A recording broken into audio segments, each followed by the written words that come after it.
बिस्मिल्लाहिर्रहमानिर्रहीम। अस्सलाम वालेकुम एवरीवन, कैसे हैं जी आप लोग? खैरियत से हैं? ठीक ठाक हैं? आज जो हम पढ़ेंगे वो है स्टैंडर्डाइज्ड वर्सेस अनस्टैंडर्डाइज्ड रिग्रेशन कोएफिशिएंट। ये एक बड़ा कॉमन सा क्वेश्चन है जो अक्सर पूछा जाता है कि सर वो जो टेबल आ जाता है हमारे पास, तो स्पेसिस जो टेबल हमें दे देता है आउटपुट का, तो उसमें एक तरफ स्टैंडर्डाइज कोएफिशिएंट लिखे होते हैं, एक तरफ अनस्टैंडर्डाइज लिखे होते हैं, तो कौन से वाले इसमें हमें लेने हैं?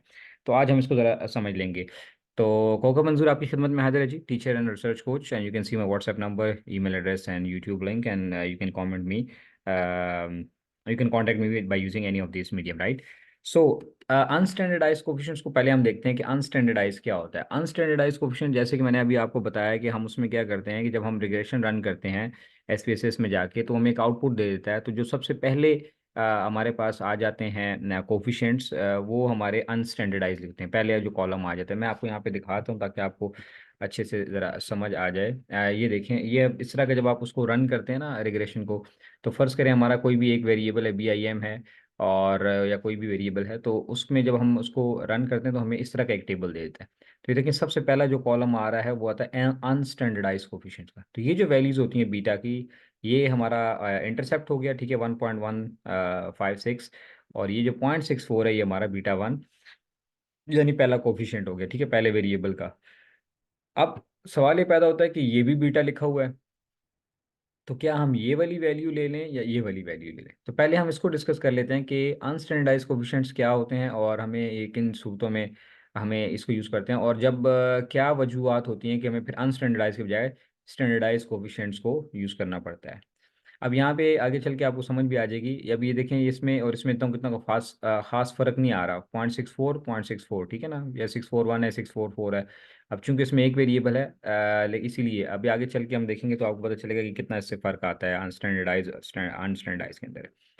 तो जैसे मैंने कहा कि हम जब रिग्रेशन रन कर लेते हैं, कि फर्स्ट करें हमारे पास एक क्वेश्चन है, एज है और स्क्वायर फिट है और house prices of selling prices of houses हैं, ठीक है, यानी कि घर कितनी एज का हो गया, यानी कितने टाइम से घर बना हुआ है, 10 साल, 15 साल, उसकी उम्र क्या है, और वो कितने स्क्वायर फीट पे, यानी जैसे हमारे यहाँ होता है 2 मरले, 4 मरले, 50 मरले, 10 मरले, ठीक है ना।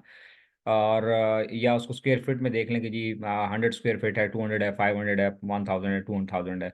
तो जितने ज़्यादा स्क्वायर फीट होंगे और जितनी ज़्यादा एज होगी, उसका क्या हाउस की जो प्राइस है उसके ऊपर इफेक्ट पड़ता है कि नहीं।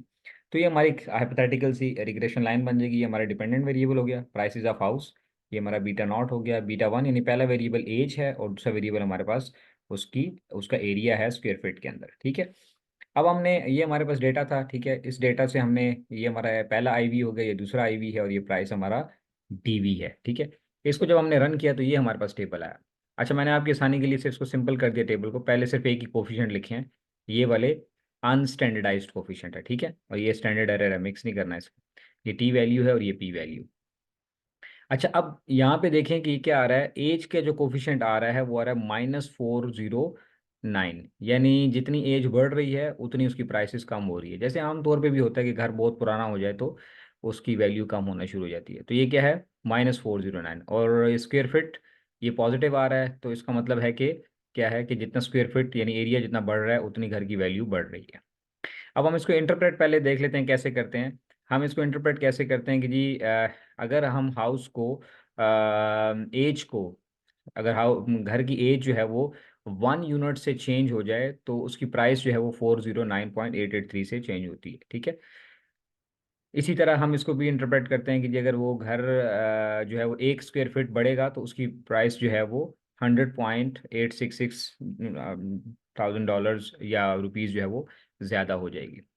अब ये देखें, स्क्वायर फिट जो है वो आ रहा है हमारा 0.05 से कम आ रही है इसकी पी वैल्यू, तो ये सिग्निफिकेंट हो गया, जबकि इसकी पी वैल्यू काफ़ी ज़्यादा आ रही है, ये इनसिग्निफिकेंट है। गोया कि हम ये कहेंगे कि एज का कोई घर की प्राइस पे इतना इफेक्ट नहीं आ रहा, या जो इम्पैक्ट है वो सिग्निफिकेंट नहीं है।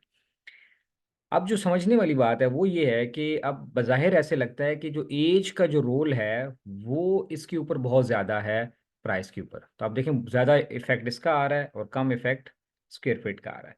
अब यही वो प्रॉब्लम है जिसकी वजह से हम इसको जाके अनस्टैंडर्डाइज को फिर नहीं यूज़ करते, उसकी वजह अभी बताता हूँ। So the reason of the extreme difference in the regression coefficient in because the extreme difference in scale for the two variables, क्योंकि जो दो वेरिएबल्स हैं एज और जो स्क्वायर फिट है, इनका जो हमारे पास स्केल है, जो नंबरिंग है, जो डेटा है हमारे पास, उसके अंदर बहुत ज़्यादा डिफरेंस है। जैसे कि मिसाल के तौर पे देखें, एज हमारे पास कहाँ थी, 4 से 44 तक, ये देखें मिनिमम 4 आ रही है और मैक्सिमम 44, तो यानी कुल मिला के 40 का डिफरेंस आ रहा है, ठीक है। यानी इतना ही टोटल डिफरेंस है 10 में। कितनी वैल्यूज हैं, 1 2 3 4 5 6 7 8 9 10 11 12 वैल्यूज आ रही हैं, ठीक है। तो कुल मिला के इसका जो रेंज आ रही है वो 4 से 44 के दरमियान आ रही है। जबकि जो स्क्वेयर फुट का जो हमारे पास रेंज आ रही है वो 1200 से 2800 के दरमियान, यानी 1200 to 2800, ये देखें मिनिमम वैल्यू इसमें आ रही है 1200, ठीक है, और मैक्सिमम वैल्यू जो है वो 2800 आ रही है। तो इसका जो वैल्यूज़ की डिफरेंसेस हैं या डिविएशन, वो ऑब्वियसली चेंज है। अब वो चूंकि इतना करीब है, वैल्यूज़ कम हैं, तो इसका इम्पैक्ट वो हमें 400 दिखा रहा है, यानी ज़्यादा दिखा रहा है। तो हम कंपेयर नहीं कर सकते, बताए तो ऐसे लगता है कि एज का ज़्यादा इम्पैक्ट है और स्क्वायर फीट का इतना ज़्यादा इम्पैक्ट प्राइस पे नहीं आ रहा। हालांकि आप देखें तो ये इनसिग्निफिकेंट भी आ रहा है। So hence these effects of these variable can be compared by using the standard deviation। यहाँ पे हम इसको, अगर हम जब इंटरप्रेट करेंगे ना, स्पेशली जब मल्टीपल रिग्रेशन रन करते हैं, यानी जब हमारे पास एक से ज़्यादा इंडिपेंडेंट वेरिएबल होते हैं, तो उसमें आपको चाहिए कि आप स्टैंडर्डाइज्ड कोफिशिएंट्स को ही इंटरप्रेट करें, वही अगर आपने कंपेयर करना है इफेक्ट का, तो फिर आपने वो वाले स्टैंडर्डाइज यूज़ करें, अनस्टैंडर्डाइज को आप यूज़ न करें, ठीक है। आमतौर पे लोग इसको इग्नोर कर देते हैं, लेकिन अच्छे जर्नल में आप पेपर भेजते हैं और अगर बाकी कंपेयर उसमें लिखना है कि जी एज का ज़्यादा इम्पैक्ट आ रहा है और स्क्वेयर फीट का कम आ रहा है, तो फिर वहाँ पे ओके आपको इन चीज़ों को पॉइंट आउट करते हैं। पेपर में अक्सर ये चीज़ें फिर ऑब्जर्वेशन में आ जाती हैं और फिर स्टूडेंट देख रहे होते हैं कि सर ये क्यों ऑब्जर्वेशन लगी है, हमने तो सही इंटरप्रिटेशन की थी वगैरह वगैरह। तो क्या हुआ, अब हमने क्या करना है, स्टैंडर्डाइज को लेना है। स्टैंडर्डाइज कोएफिशिएंट्स क्या होते हैं, वो क्या करते हैं कि वो वेरिएबल को स्टैंडर्डाइज फॉर्म में कन्वर्ट कर देते हैं। तो अब इसका एक तो मैनुअल तरीका है, अगर आपने खुद मैनुअली करना है तो इसका ये फार्मूला है कि आप सारी वैल्यूज़ को, यानी एक्स की जितनी भी x1 है तो उसकी वैल्यूज़ को, x2 है तो उसकी वैल्यूज़ को आपने क्या करना है, उसके मीन से माइनस करके उसी की स्टैंडर्ड डिविएशन पे डिवाइड कर देंगे, तो आपके पास एक वैल्यू आ जाएगी। तो सारा आपका जो आपके जो सारे वैल्यूज़ हैं एक्स के, x1 के, वो आपके पास आ जाएंगे। जेड वैल्यूज़, ठीक है ना, उसको हम कहते हैं जेड स्कोर वैल्यूज़ आ जाएंगी। और वो एक वेरिएबल हो जाएगा, इसी तरह दूसरे का, इसी तरह तीसरे का, जितने भी वेरिएबल्स हैं आप उसका ये कर सकते हैं। लेकिन अब आपको इतना तरद्दुद करने की ज़रूरत नहीं है, आप SPSS आपको खुद ही करके दे देता है, आपको उसमें मसला नहीं है, वो आपको ऑलरेडी स्टैंडर्डाइज कोफिशिएंट निकाल के दे देगा उसी एक क्लिक के साथ, ठीक है। अब ये जो दूसरा टेबल मैंने यहाँ पे आपको नज़र आ रहा है, ये मैंने स्टैंडर्डाइज कोफिशिएंट्स लिखे हैं। अब आप डिफरेंस देखें, ये वही उसी डेटा के स्टैंडर्डाइज कोफिशिएंट हैं।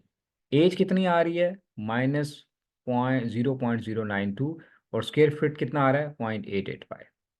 अब आप ज़रा कंपेयर करते हैं, अब देखें वहाँ पे क्या आ रहा था, 409, यानी एज का इम्पैक्ट ज़्यादा आ रहा था और 100 आ रहा था स्क्वेयर फीट का। तो स्क्वेयर फुट जो है, यानी हाउस का जो साइज़ है, उसका इम्पैक्ट कम आ रहा है, जबकि यहाँ पे देखें तो स्क्वेयर फीट का इम्पैक्ट ज़्यादा आ रहा है, 0.88 आ रहा है, और एज का क्या आ रहा है, कम आ रहा है, यानी एज का इतना कोई रोल नहीं है। और यही वजह है कि एज सिग्निफिकेंट भी नहीं है आ रही, क्योंकि बहुत ही कम रोल उसका आ रहा है, 0.092, यानी 1 यूनिट अगर हम एज को चेंज करें तो उसका बहुत ही कम आ रहा था इम्पैक्ट, इसी वजह से ये सिग्निफिकेंट भी नहीं आ रहा था। अब इसको आप देखें, immediately we can see the square foot has much larger effect on the house price than the age. हालांकि पहले हमें क्या बता रहा था कि एज का ज़्यादा इफेक्ट आ रहा है। So also note that the P values for each predicted variable is exactly the same. P value change नहीं हो रही, हमने सिर्फ वेरिएबल को ट्रांसफॉर्म किया है, यानी कि क्या किया, स्टैंडर्डाइज कर दिया है। तो अब वो मैंने कहा कि आपको मैनुअली करने की ज़रूरत नहीं है, SPSS आपको खुद ही करके दे देता है, आपको दोनों कोफिशिएंट्स निकाल के दे देगा। तो जब आपने कंपेयर करना है दो वेरिएबल्स को, दो से ज़्यादा वेरिएबल्स को, कि किसका ज़्यादा इम्पैक्ट है, तो फिर आपने स्टैंडर्डाइज कोफिशिएंट्स ही लेने हैं। सो द वे, अब इसको इंटरप्रेट कैसे करेंगे, अब आपने ये नहीं कहना कि 1 unit of change in age is leading to this much, नहीं, अब आप क्या कहेंगे, the one standard deviation increase in the age is associated with the point 0.092 standard deviation decrease in the house price। क्यों डिक्रीज लिखा, के minus का sign है, ठीक है।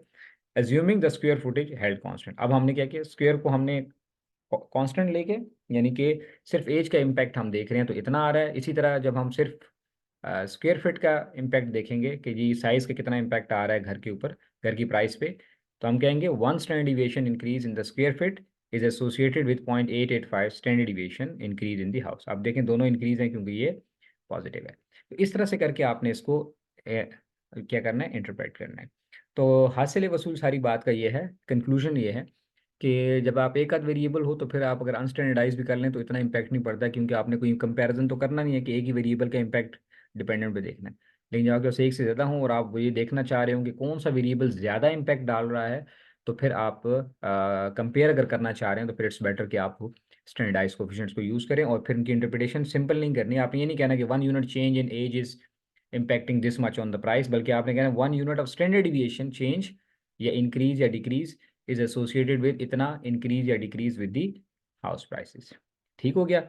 आई होप कि आपको समझ आ जाए कि बड़ी अच्छी टेक्निकल चीज़ है ये। पेपर के अंदर रिसर्च पेपर अक्सर आप जब लिखते हैं या थीसिस लिखते हैं, स्पेशली MS PhD लेवल पे, तो फिर वो इस तरह के ऑब्जर्वेशन अक्सर लगाते हैं। अक्सर वाइवा में पूछ लेते हैं कि जी why are you using standardize coefficient, या why aren't you using standardize coefficient, आपने स्टैंडर्डाइज कोफिशिएंट क्यों नहीं यूज़ किया, आपने अनस्टैंडर्डाइज को क्यों इंटरप्रेट किया वगैरह वगैरह। तो स्टूडेंट अक्सर उसमें परेशान तो हो जाते हैं। तो आई होप अब आपको इंशाल्लाह कोई परेशानी नहीं होगी। Thank you very much, stay bless, और कोई क्वेश्चन क्वेरी है तो आप मुझसे डिस्कस कर सकते हैं। Thank you.